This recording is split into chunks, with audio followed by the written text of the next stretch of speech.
You already hold an OSHA 30 card. You know the site protocols and supervise crews. Now you're looking for a path into management that avoids wasting thousands of dollars or months of your time on the wrong courses. This chart shows the median salary of baseline safety supervisors compared to fully authorized safety directors. We are looking at an income difference of up to $30,000 a year, pushing median salaries well past the six-figure mark for professionals carrying top-tier credentials like the Certified Safety Professional, or CSP. This video is for educational purposes. You must always verify specific training prerequisites and state requirements directly with an OSHA-authorized training provider. Securing a top-tier safety credential is the single most direct lever for career growth. Moving from basic compliance to safety leadership requires an economic strategy, one that uses the right sequence of courses to maximize your return on investment. A common trap for ambitious workers is assuming OSHA training hours stack. They do not. You cannot take an OSHA 10 course, log 20 hours of independent training, and magically receive an OSHA 30 card. Each course is a distinct, self-contained unit. For those in construction looking to move into true management, the OSHA 30 card is a dead end. The absolute mandatory foundation for advanced safety leadership is completing course number 510, Occupational Safety and Health Standards for Construction. Finishing the 510 course isn't enough.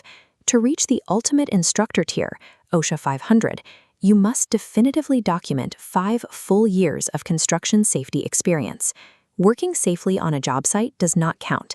You have to prove you actively managed safety protocols in the field.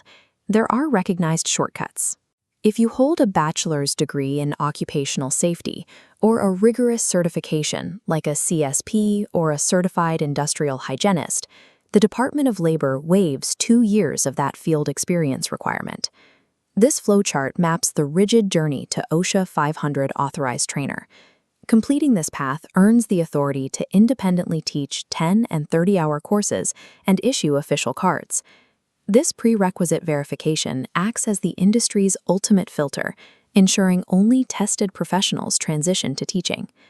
Navigating the OSHA ecosystem requires following a strict, gated pathway. Reaching the authorized trainer level depends entirely on precise sequencing and documented field experience. Let's talk about the cost of getting there.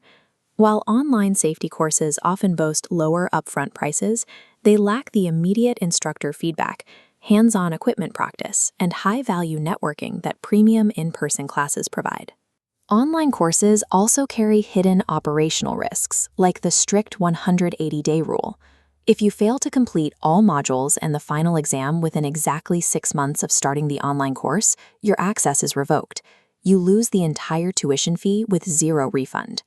Instead of paying out of pocket, savvy professionals use federal money. The Susan Harwood Training Grant Program awards millions annually to nonprofits and universities. These institutions then provide highly specialized, instructor-led safety training at zero direct cost to small business employees. Individual workers can also tap into the Workforce Innovation and Opportunity Act, or WIOA.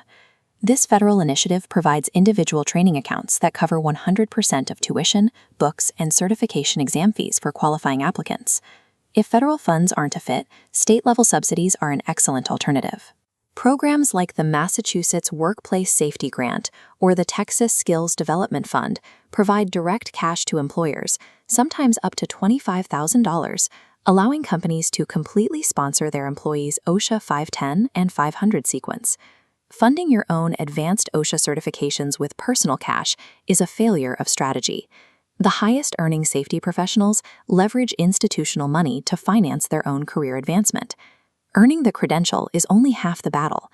When candidates secure their OSHA 500 authorization, they often make the mistake of dropping it as a basic line item at the bottom of their resume. This split screen shows how to format your credentials. Instead of simply writing OSHA 500 Authorized Trainer, you translate that card into an economic achievement. You specify that you developed safety programs, reduced third-party training costs internally, and actively mitigated site risk.